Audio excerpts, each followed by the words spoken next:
I'm a medical doctor. I graduated from Oxford in 2015 and have worked full-time and then part-time in the UK NHS as a doctor. I also work part-time in research, so I research at the University of Oxford in bioethics and particularly abortion ethics and policy relating to that. So yeah, a good mix of things.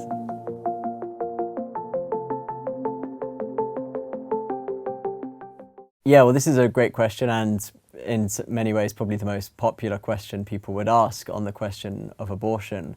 What I would say is that it's actually a little bit ambiguous, and to some extent it might be the wrong question to ask, at least because it's a bit vague. What we really want to know is, what are we? What are you? What am I? And we are human beings. We're individual human organisms. We're members of the human family. And so the question isn't necessarily when does life begin, because all sorts of things are alive that don't have moral value, like bacteria or a skin cell of mine. So we want to know, when does something like you or me begin? When does a human being begin? And far from being a religious question or a philosophical question, this is actually just a straightforward question of science. When I was at medical school, if I had to answer this question in an exam, I would say fertilization, and I imagine if I gave any other answer, I would have failed. So it's really something that is a biological question. Biology studies life, that's what the word means. And so this is a question about biology, and biology is very clear on it. There was actually a study a few years ago by a researcher from the University of Chicago, and he thought, well, we do have a load of embryology textbooks and journal articles and everywhere saying a human organism begins to exist at conception or fertilization. But let's codify this. Let's make it really clear that this is what people do actually believe. So he emailed thousands of biologists around the world, and he got 5,000 replies, or 5,500 replies. And he asked them, when does a human organism begin to exist? Is it true to say that at the end of fertilization, a human organism is created? And questions around that theme. And what he found was that 95% of biologists agreed in some form or other that a human organism began at fertilization. And so, although there were 5% who disagreed, likely for political reasons, we probably think, the evidence in science is pretty clear, and there's a pretty unanimous consensus that life begins at fertilization, if that's what we're talking about.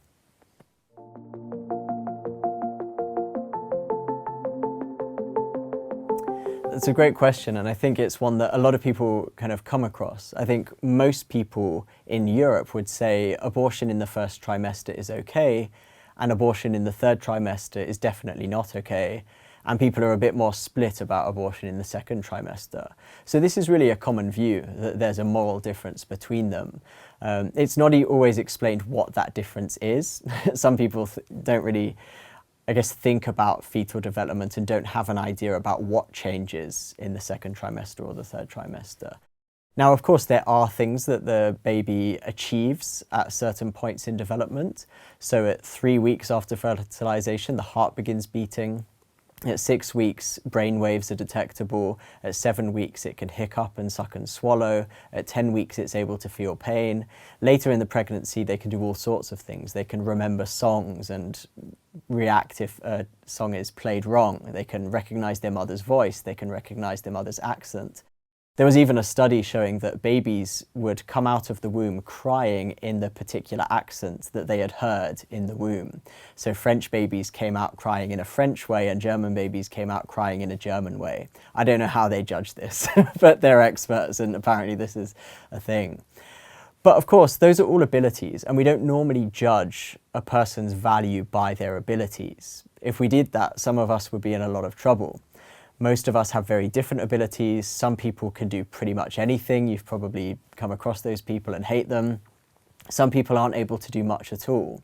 But we're all committed fundamentally to the conviction that humans are equally valuable regardless of their abilities. And so this is a question not about what can we do or what can we achieve, but what are we? And so when it comes to the question of pregnancy and the unborn child, that's the ultimate question. It's impressive that they can do all of these things, often at an earlier stage than people really give them credit for. But that isn't ultimately what gives them their value. What gives them their value is the fact that they are human beings and they are equal. And so in that respect, whether it's the first trimester or the third trimester, or the first year after birth, or 5 years after birth, or 10 years after birth, the only thing that remains constant is that they are a human being. And so that's what gives these children value. And that value is there from the moment of the beginning of their life.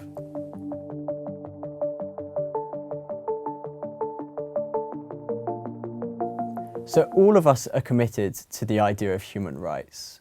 In the international law, it says very clearly in Article 6 of the ICCPR, every human being has the right to life. And this is something we think is true, and it's something we think is important.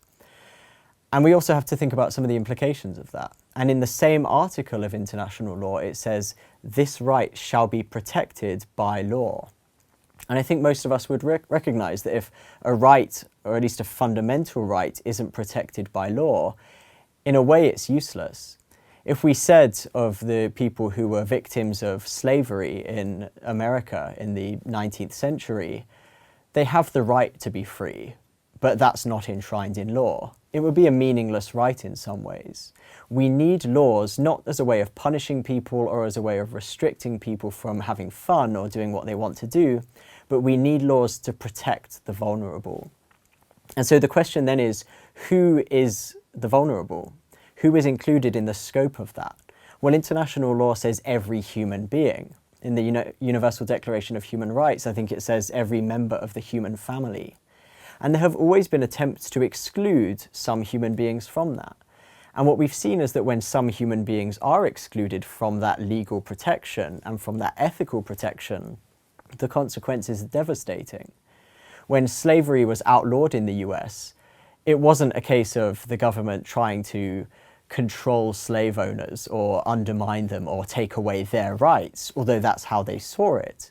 It was a question of the government trying to uphold the most fundamental protections and most fundamental rights of vulnerable human beings.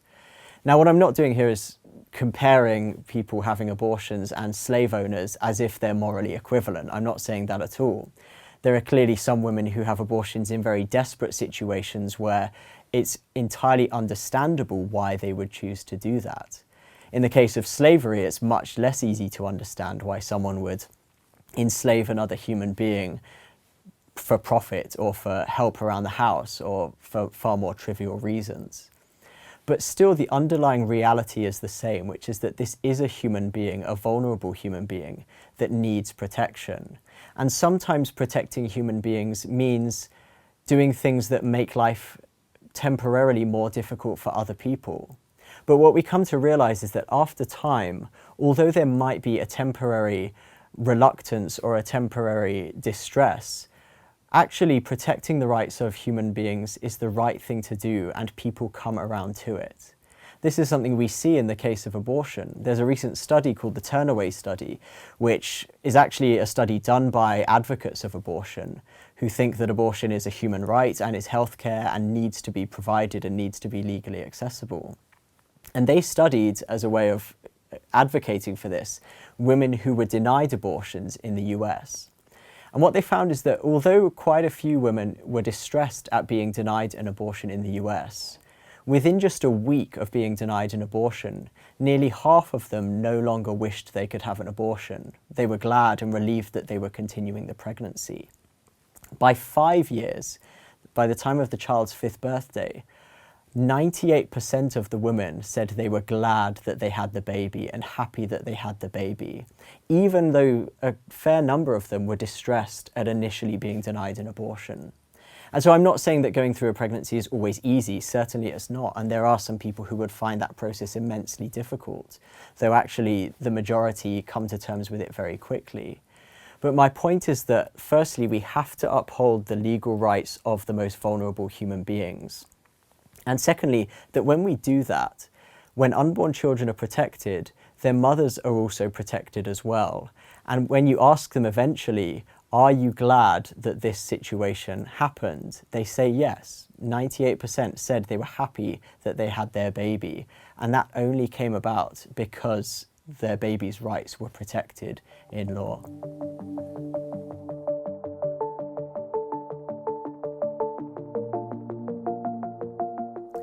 So I've been a doctor for 6 years, and most of my work is not related to abortion in the clinical space, though most of my academic work is related to abortion.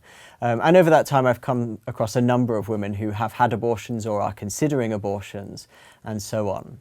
And I think the first thing that we have to say, which is of paramount importance, is that women are different, and no two women will have the same reaction, though many will have similar responses. I've had a woman who came into my office when I was working in general practice who said that she was depressed, she was suicidal, she had drug addictions, and she was struggling to take care of her child. And I didn't ask her anything kind of probing, I didn't ask any leading questions. I simply said, as I ordinarily would, is there anything that you think triggered these sorts of difficulties that you've been going through, any trauma or anything like that? And she said, she volunteered the fact that it was due to the abortion that she had had many years previously. And I asked her, did anyone warn you that you can have very serious mental health implications from an abortion? And she said, no, no one warned me. Now, this was a simple anecdote in my experience, and I haven't come across many in my own experience who have opened up in that way to me. And that's partly because I work in a specialty that doesn't generally deal with these sorts of issues. But what I have done is looked at the academic research, which is a much more scientific way of gathering those women's stories and seeing what they say on average, or seeing how many people say one thing and how many people say another thing. Now, what you'll often hear is that most women who have an abortion feel relieved, and that relief is the most common feeling after an abortion. And in the early stages after an abortion, this is absolutely true. And this is easy to imagine. If you have an abortion when you had a very unintended and unwanted pregnancy, having the abortion will make you feel a relief that at least you don't have to go through this life-changing experience, and you can put that aside and forget about it. But that doesn't tell the whole picture, because also the large majority of women say that they feel guilt after an abortion. About a third say that they feel very much guilt, and a third say they feel a significant amount of guilt. About the same is true for sorrow and sadness. Most women say they feel these things after an abortion. And so the most common reaction after an abortion actually is a mix of feelings. You get some positive feelings like relief, which is generally quite temporary and subsides over time. And you also get significant negative feelings. There's one study by one of the leading researchers who supports abortion, which found that over time, negative feelings about the abortion increase and positive feelings decrease. So actually, by only asking women a year after their abortion how they feel, you might not capture the woman who 10 years down the line really comes to regret it and really has significant pain as a result of it. And so we have to understand women on a case-by-case basis and listen to their stories. Every woman should be allowed to tell their own story in their own voice. But what I would say is that this idea that women simply just feel relief after an abortion is nothing like the whole story, and actually marginalizes and silences the large majority of women who also want to tell stories of their grief or of the guilt. And this is critically important because we want to support those women and we want to help them heal and understand that there is an opportunity for healing after an abortion.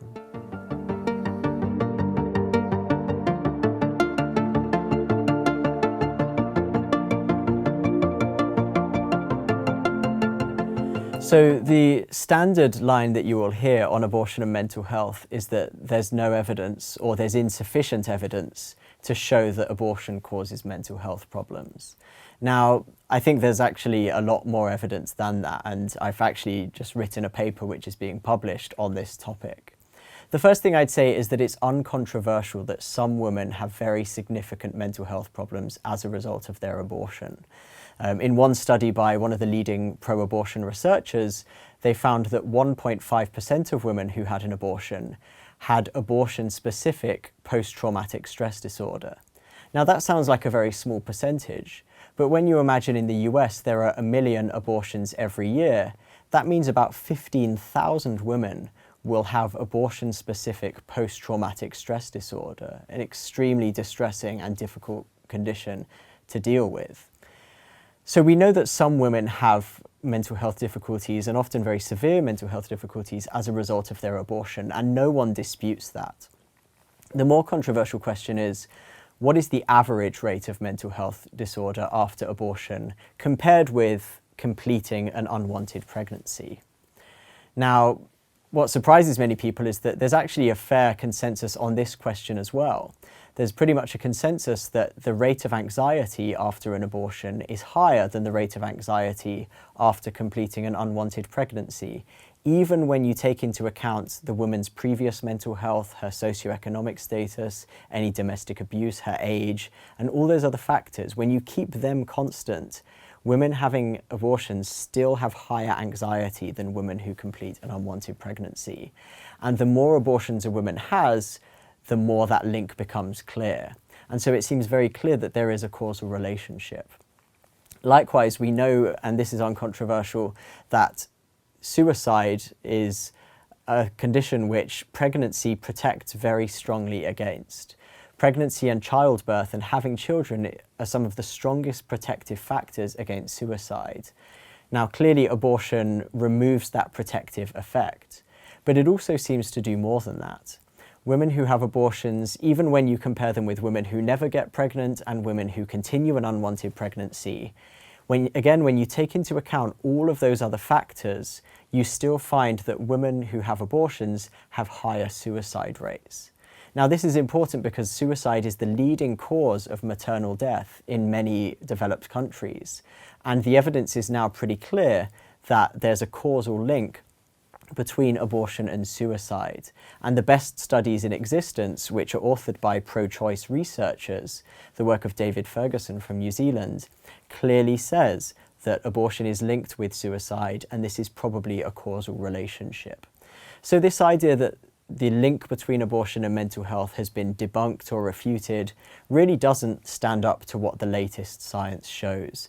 And so anyone who is maybe tempted to think that way, I really think should engage with the latest science on this question and the best science on this question.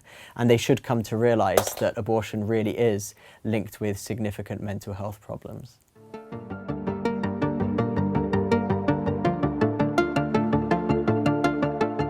Yeah, so there are a couple of other things. So one is the effect of abortion on women's alcohol and substance misuse. Now, we know again that the best quality studies on this show a very clear association and a very big association. So women who have abortions are many, many times more likely to abuse alcohol or drugs than women who continue an unwanted pregnancy. Part of this is again because there is a well-documented and uncontroversial evidence base showing that when you have a child and when you become pregnant, you stop smoking. Obviously that's not true in every case, but it is true in many cases. And when you have a child, you have that responsibility, which gives you an incentive not to use drugs or alcohol in ways which are harmful. We also know that abortion is linked with preterm birth. Now, preterm birth is difficult to understand for people who haven't been through it and recognise the consequences of it, but it's associated with really significant outcomes for the child and consequent distress and difficulty for the parents in many cases. In fact, premature birth is the leading cause of infant death worldwide, according to the World Health Organization. And the research linking preterm birth with abortion is pretty much uncontroversial. Everyone agrees that there is an association. And although some people will go so far as to say we don't know what the causal relationship is, that is about as far as anyone would go. So the debate really is this a causal relationship, or is there insufficient evidence either way? I don't think anyone says with confidence that there is no causal relationship.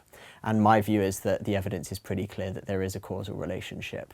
And in fact, even the organisations which are sceptical about that say that probably the main theory of why that is because of the abortion causing trauma to the cervix and causing preterm birth in future. So that's another well-documented effect of abortion on women.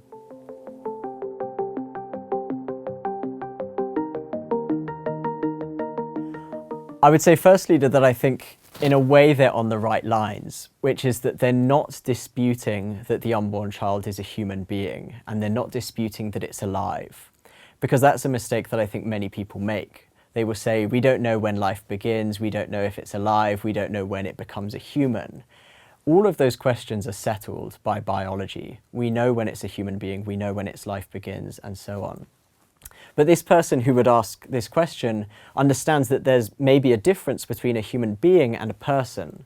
And so some people want to say that although the unborn child is a human being, it's not a person. And what they mean by that is, although biologically it's a human being and it's a member of the human species, morally it doesn't have the attributes needed to become a person with full moral status, a person that has rights that we need to respect. So in the same way that there are human cells which are not persons, they would say that there are human beings which are not persons, and they don't have full moral status. What I would say to that is, in order to make that distinction, you have to distinguish between human beings based on some sort of ability. You have to say that a human becomes a person when they are self-conscious or when they're rational. And the problem with doing that, as philosophers from both sides of this debate recognize, is that once you put the standard for being a person that high, not only do you exclude unborn children, you also exclude newborn babies, you also exclude toddlers, and you also exclude many mentally disabled people who may not have the mental skills of other people. And what they've said is that if you support abortion because the fetus is not a person, you also have to support infanticide or euthanasia for people who are sufficiently mentally disabled. And these are ideas which I think most of us would find very worrying and sinister, the idea that we can end the life of newborn babies or toddlers simply because they don't have the same mental skills that adults have. And of course that cuts against human equality very fundamentally.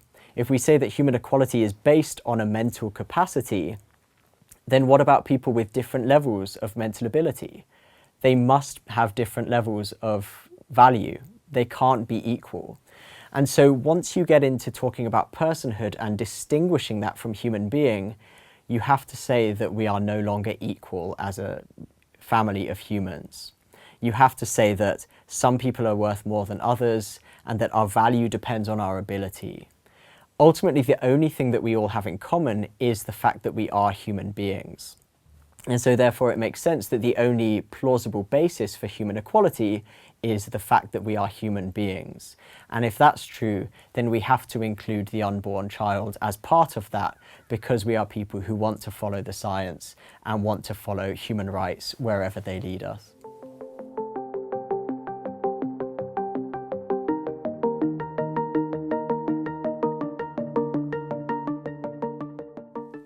It's a great question, and it's a question that I think in many cases comes from a real place of compassion and empathy for women. And for that reason, many people who personally oppose abortion are often tempted to say abortion should be allowed so that we can save lives of women. Now, there are a couple of assumptions that this argument makes. The first is that limiting abortion or protecting the unborn child doesn't do anything to prevent abortions. Now, we know from decades of empirical research that that is completely false. There's no evidence for it whatsoever, and there is a mountain of evidence against it. We know that laws that protect people do work, and that's true in the case of abortion as well. And you can point to a number of examples for that. A second assumption that this argument makes is that there are large numbers of women who die from illegal abortion. Now, one of the reasons this is problematic is because statistics on this question usually link together induced abortion, which we know as abortion, and spontaneous abortion, which is a miscarriage. And so women who have a spontaneous abortion, a miscarriage, and as a result bleed or get an infection and die as a result, will be attributed to deaths from induced abortion. And so the numbers of women who die from induced abortion are massively inflated in the statistics. And we can show that most of the statistics on these questions massively exaggerate the number of women who die from illegal abortion, sometimes by a factor of 100 or even more. Now, the third assumption this makes is that legalizing abortion will save those few women who do die from illegal abortions. But the evidence simply doesn't support that. So in pro-life countries that protect unborn babies and have very good healthcare, like Poland and Malta, they have the lowest maternal mortality rates in the entire world, far lower than in most of Western Europe.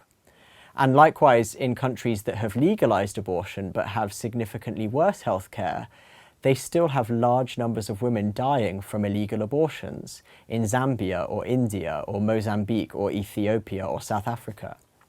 And so what this shows is that when women die from illegal abortion, it is more a result of the healthcare system and the lack of access to emergency services than anything to do with the abortion law itself.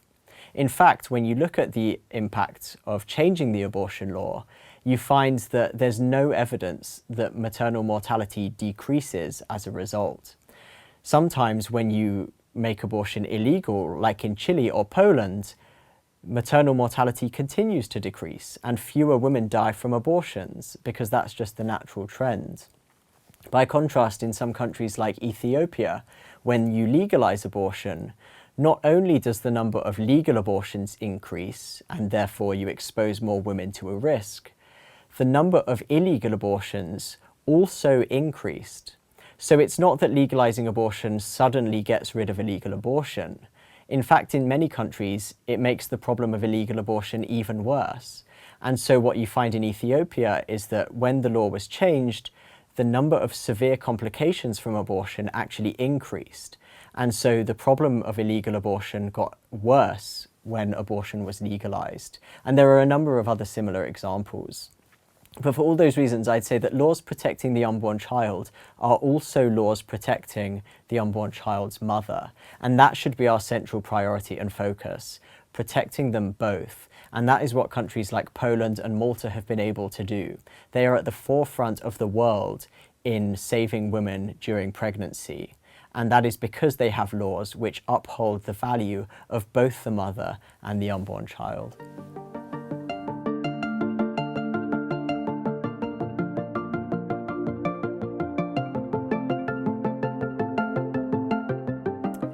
Yeah, I think the first thing I'd say is that it shouldn't really be a question of religion or politics. In the political case, as late as the 1980s, Democrats and Republicans had the same views on abortion among the population. The party positions were very different, but Republicans and Democrats in the late 1980s were just as likely to be pro-life or pro-choice as each other. And that shows how much politics has polarized things. It doesn't have to be that way. You can be a progressive, left-leaning person who is pro-life, and actually this is where I came from myself. I was someone who was always advocating for the poor and who was interested in social justice, defending the most vulnerable. And it's precisely because I wanted to defend the most vulnerable that I saw the vulnerable in the unborn child and realized this was another person that I had to add to my list of marginalized human beings that need protection and need a voice. On the other hand, I would say it shouldn't necessarily be a religious issue either. I actually came to my views on abortion partly because, or actually mostly because I thought that the philosophical arguments and the medical arguments pointed that way. It became clear that this was an unborn child, not a ball of cells or a piece of tissue, and this was from studying medicine at Oxford. It wasn't from reading the Bible or anything like that. And so what I would say is that anyone can be pro-life.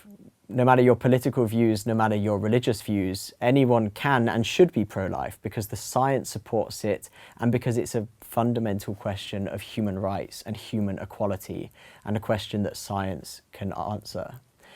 That said, I think Christians can make an incredible contribution on this debate, and they have made a unique contribution through history.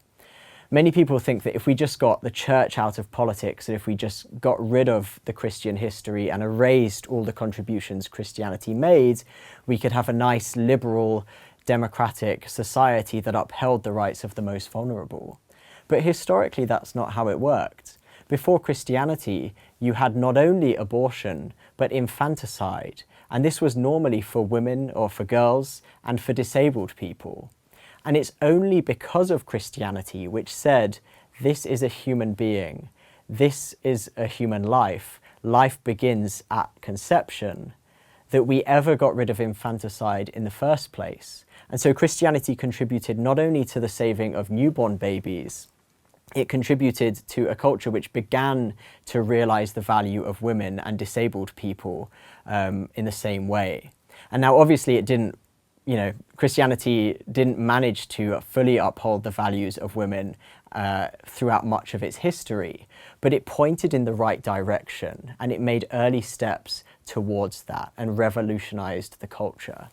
And so I would say, be careful before you try to erase the Christian heritage on the beginning of life, because if you do that, we will be back at infanticide quicker than you think. And in some countries like the Netherlands, that has already started. Christians also at the same time didn't just say, this is a baby and a child that needs protection. Christians always married that with a radical concern for the mother. And this comes from the overwhelming tradition throughout the Bible, through the Old Testament and the New Testament, through the history of Judaism and early Christianity, of caring for the orphan and the widow. And those two were always put together. Now in those times, those two would be put together often because a man had died in combat or from an infection or from whatever else. In our time, we have orphans and widows everywhere, not because the man has died, but because the man has chosen to abdicate their responsibility to their partner and to their child. And Christianity, therefore, in the 21st century is dealing with the same situation with a radical concern for orphans and widows. But these are orphans and widows not of a dead father, but of an absent father. And what Christianity did from the very beginning was it said, we will look after those babies. So the babies that were left outside by parents in the Roman Empire, Christians would go and look for them. They would go to the rubbish dumps, they would go to the marketplace and look for babies. And they would take them in and they would look after them. And they would make sure that any woman they came across who was in need would be provided for. And so that's the call of Christians in the 21st century, to reach the orphans and widows who have often been left there by an absent man who has abdicated their responsibility. So Christians should be advocating for the unborn child, advocating for the woman, advocating to the man that he needs to be there to provide for his family, and ultimately supporting them, being the hands and feet of Jesus, working for them, working with them to show them that they are not alone and that the church is behind them so that they never feel they have to have an abortion because of any financial or other need.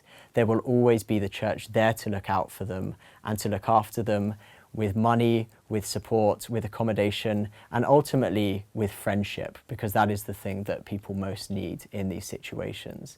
And so that is the call for Christians today.